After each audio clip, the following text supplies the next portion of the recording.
Hello, beautiful people. This is Thomas in New York. Well, not in New York exactly today. Close enough. Scotch Plains, New Jersey.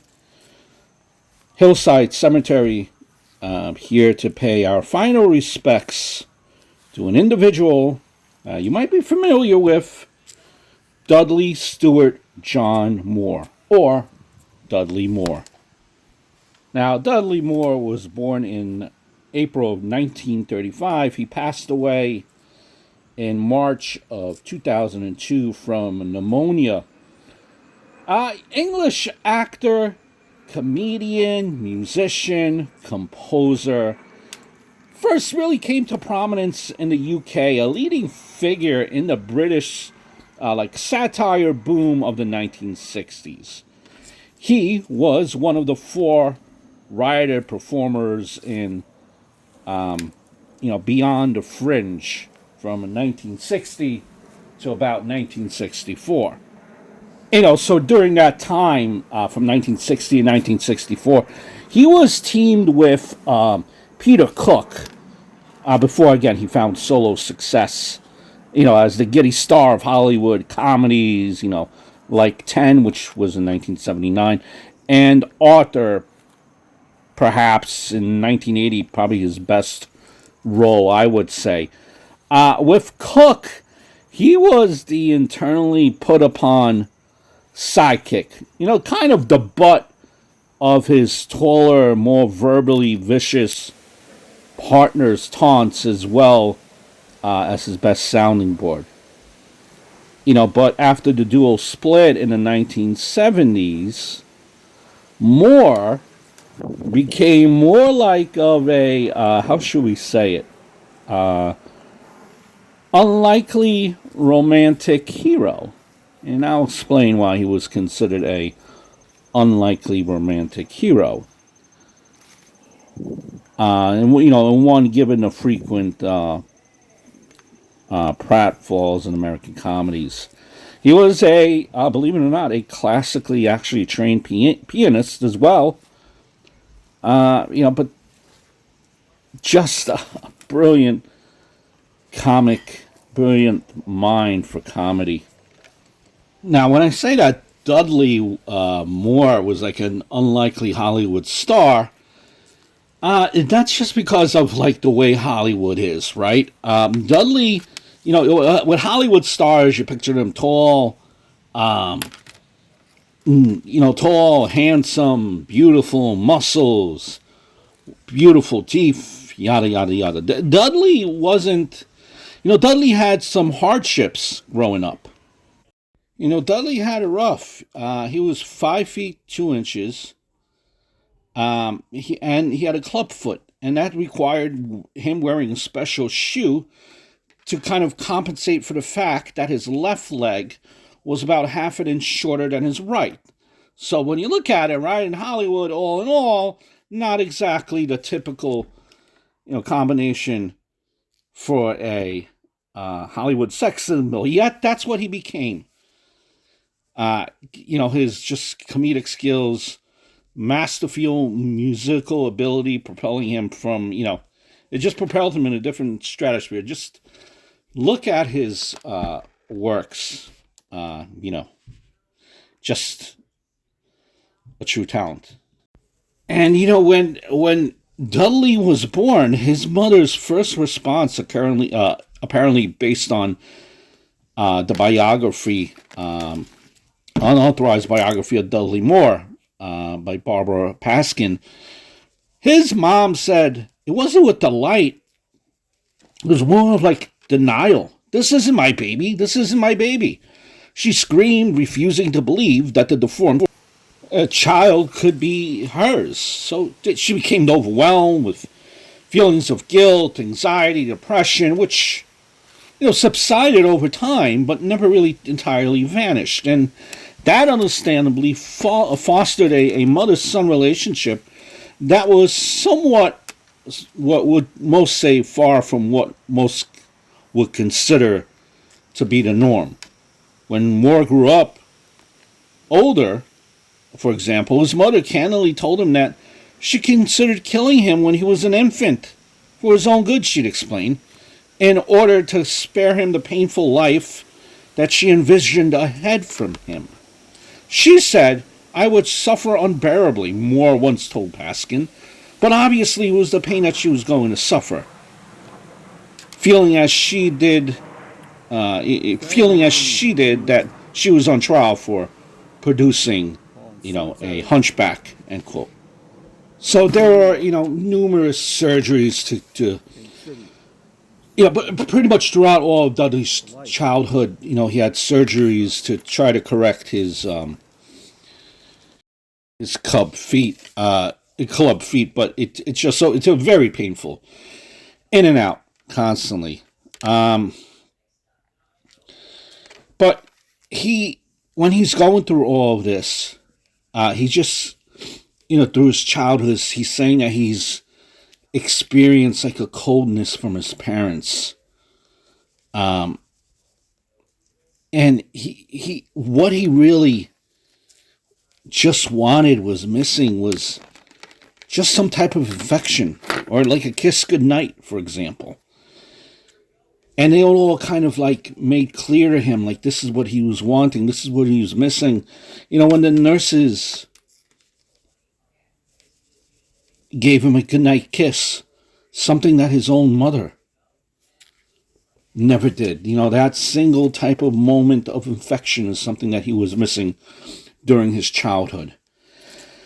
So, because of his, his appearance, he always felt that he was different or something was not right. And he was often bullied. He was bullied, but he quickly had learned to kind of diffuse those situations because of his keen sense of humor, even that early on as a child. And he already had that musical talent on the piano. So, like I said, I know Dudleymoore, and probably most of us know Dudleymoore from the movie Arthur. It came out right before I was born in 1980. And it's, if Arthur's probably considered a comedy classic, I would say. I think that's safe to say. The theme song, too, and I associate it with the theme song of the movie, because the theme song was pretty catchy as well. Best that you can do.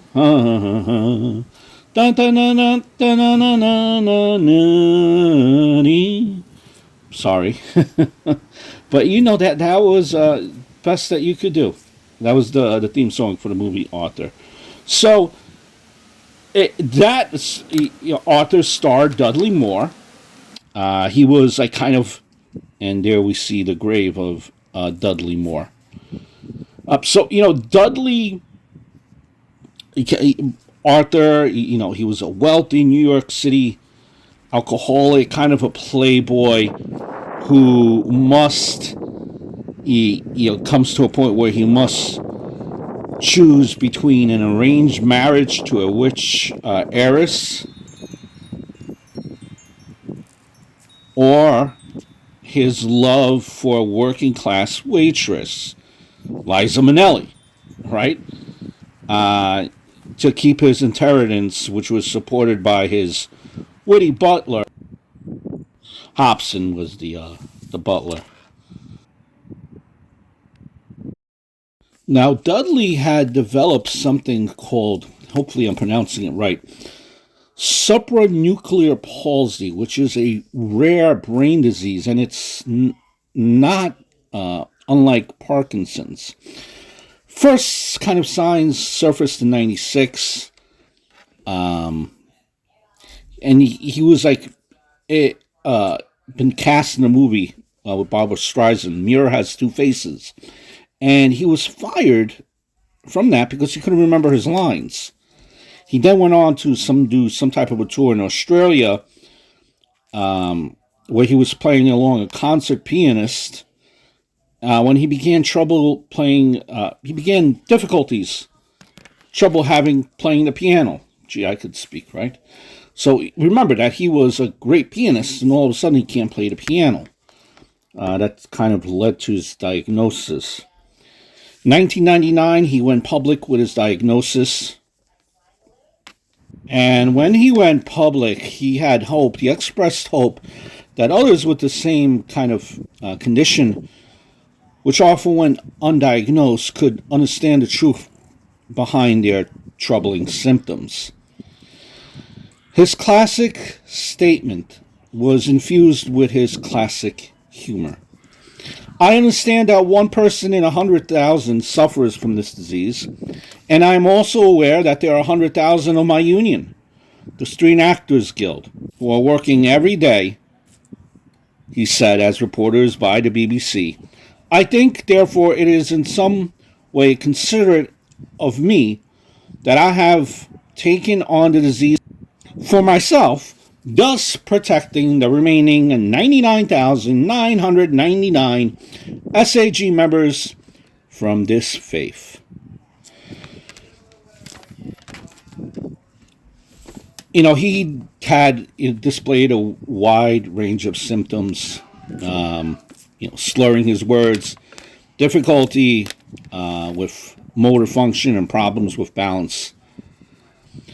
This kind of led people, unfortunately, to draw a comparison to his permanently intoxicated character he played in Arthur.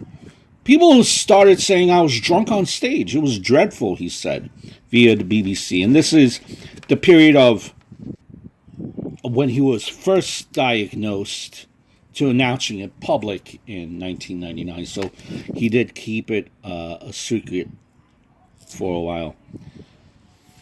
He sat down with Barbara Walters for an interview. And he said it was amazing that Arthur has invaded my body to the point that I've become him, he jokingly observed. But that's the way people look at it. As Moore told Walters, he had a message he wanted to get across to the public regarding those assumptions. I want them to know that I'm not intoxicated, he said, and I just want them to know that I'm going through this disease as well as I can. Generally, the life expectancy of what he was diagnosed with is not long. It's typically between 6 and 9 years following diagnosis. Now, Dudleymoore did not beat those odds. Dudley died in March of 2002 at the home of his caregiver. He was 66 years old. His condition, had deteriorated. During the final months of his life, Moore was in constant pain as he gradually, he was losing control of his own body. Ultimately, even the act of swallowing had become a painful and arduous process. The cause of Dudley's death was determined to be pneumonia, a complication that was brought on by PSP, what he had. Rest in peace to Dudley Moore, a genius, comedic genius. I bid you adieu. I hope all is well. Look forward to speaking to you guys very, very soon.